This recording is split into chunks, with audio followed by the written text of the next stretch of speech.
Hi folks, I'm Divok and welcome to the hero preview for Centaur Warrunner.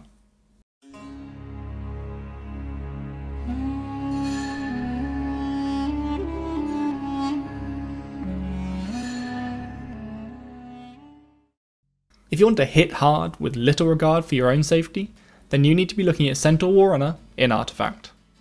I fear neither beast nor blade. Brad Warden, the Centaur Warrunner, hails from the four-legged Druid clans, a populace whose music, art and religion is battle. At the Amex arena, Centaur Warrunner defeated one famous warrior after the next, until there were none left to challenge him.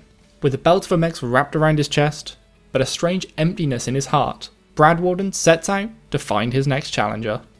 Centaur Warrunner is a 4 attack, 0 armor and 14 health red hero. 4 attack is the sweet spot. You can kill enemy creeps with ease, and with just one weapon equipped, you'll find yourselves killing more enemy heroes with one hit as well. While 14 health is one of the highest in the game, without any armor to protect himself, Centaur will feel riskier than the other red heroes. But that is exactly how this hero should be. Playing Centaur Warrunner will always feel like trying to balance on a knife's edge.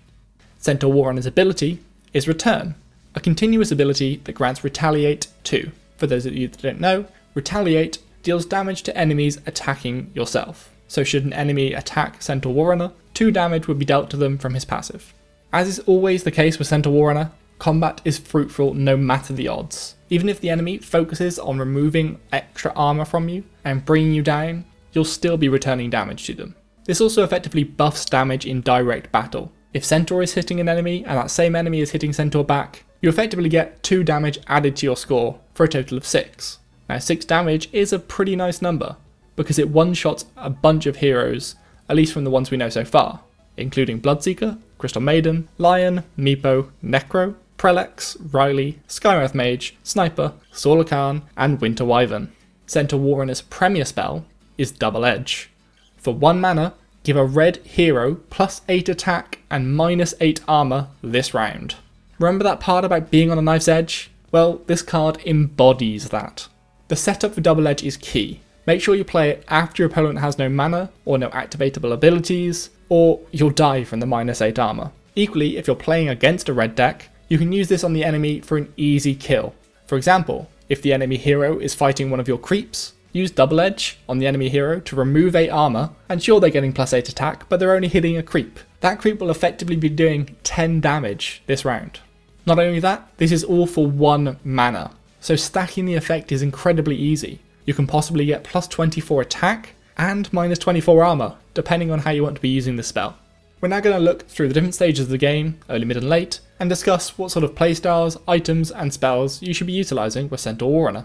In the early game, as always, you'll be looking to buy consumables with most of your gold. So if you do manage to accrue quite a bit, you can look for some cheap armor for Centaur Warrunner, but otherwise, get those TP scrolls and those healing cells on board. In terms of Centaur Warrunner's playstyle early on, you shouldn't really be dying, so focus on maximum aggression, especially versus most of the weaker heroes. In the early game, Centaur Warrunner is actually a great hero for solo lane, i.e. putting him there without any allied heroes with him. But equally, he can still team up with other heroes, so you can utilise him however you need to. Now if you don't get lucky with combat arrows, he can be swarmed. So counter this with cleave cards like Grand Melee and Clear the Deck to cleave them down.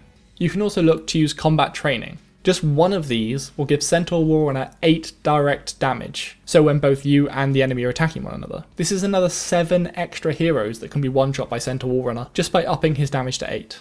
Kraken Shell, for 1 mana, can also provide the armor Centaur Warrunner needs, but you do need to be running Tidehunter, and if you are, you're probably better using this to gain initiative later on in the game. The final card you should be looking to use is Double Edge. You can absolutely abuse this on turn 1. Like we explained before, you can cast this on an enemy red hero fighting one of your creeps. But if this is a turn 1, that massively shuts down red's early aggression. And it's all for just 1 mana. Not to mention if you are alone, so there is no enemy hero opposite you, you can 3 times cast this on Centaur Warrunner for a massive 28 tower damage. Just really make sure the enemy has no way to kill you.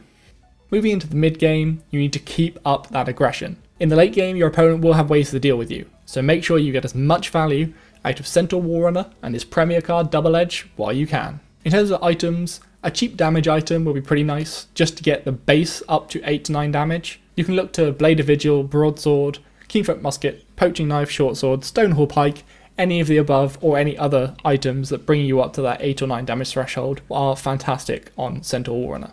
Most importantly of all, in terms of items though, is getting some armour on Centaur Warrunner. Stonehall plate and chainmail are both fantastic and relatively cheap options to get some early armour on Centaur Warrunner. For mid-game spells, Enrage can enable Centaur Warrunner to fight through almost anything, even the bigger red bruisers. But if you're not against them, and you're looking at more spell-based decks, then Berserker's Call and Duel are fantastic to shut them down and keep up the aggression. Don't give your opponent any room to breathe. Finally, the late game. Centaur Warrunner is no longer truly safe. There's too much easy damage. Have him fight alongside red allies and prepare for the final assault. For items, look to Plate Mail or Vesture of the Tyrant. They both grant extra armour, which is fantastic, and the latter, Vesture of the Tyrant, also grants tower armour and rapid deployment. So even if they do shut down your Centaur Warrunner, or you accidentally kill him using double edge on him, then he will come back the next turn. For weapons, Wingfall Hammer is actually pretty good on Centaur Warrunner. He's relatively survivable, so you'll be able to get this active off most turns, and he's got a high enough base attack to make use of it. For those who don't know, Wingfall Hammer is a 19 gold weapon that gives you +4 attack, and every 1 turn you can give the equipped hero and his neighbours plus X regeneration, where X is half of your attack. So with this +4, that brings his total to 8, which means you get +4 regeneration on Centaur Warrunner and his 2 allies every single turn. Finally, we move on to the spells of the late game. And you probably guessed it, Time of Triumph is the absolutely just the be all and end all of red late game. If you haven't killed 1 tower yet, it's going to be tough. But if you have managed to get that 1 down, prepare to siege down your second and group up in that last lane with 2 or more heroes and Time of Triumph to claim the victory, gaining +4 attack, armour, health, cleave, siege and retaliation to absolutely demolish the enemy.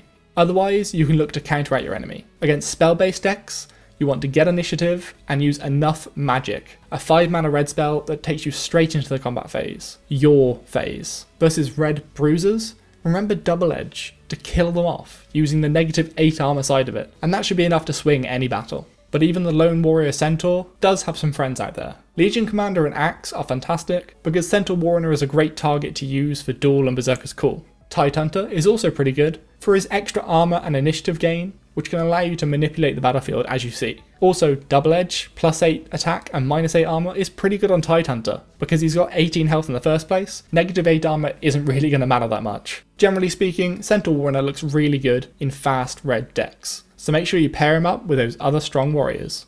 Centaur Warrunner's enemies are basically anyone that can beat him one-on-one. Most other big bruisers can beat him, and Axe and Bristleback especially can 2-shot Centaur while barely being touched by him. There are a few casters he has to look out for as well. Skywrath Mage, for example, can 1-shot him with a Concussive Blast and a Mystic Flare combo, so watch out for that. Negative armor will make Centaur Warrunner pretty easy to kill, so make sure to balance it or avoid it wherever possible. Centaur Warrunner will often seem more of a hindrance than a help at times. However, he can quickly turn any fight into a favourable one, snatching the knife you're balancing on and driving it into the enemy's hopes and dreams. Thank you for watching the hero preview for Centaur Warrunner. If you'd like to help us out, feel free to hit that like and subscribe button, and don't forget the bell icon so you never miss another video. I have been Divok of the Artificers Guild, and I will see you next time.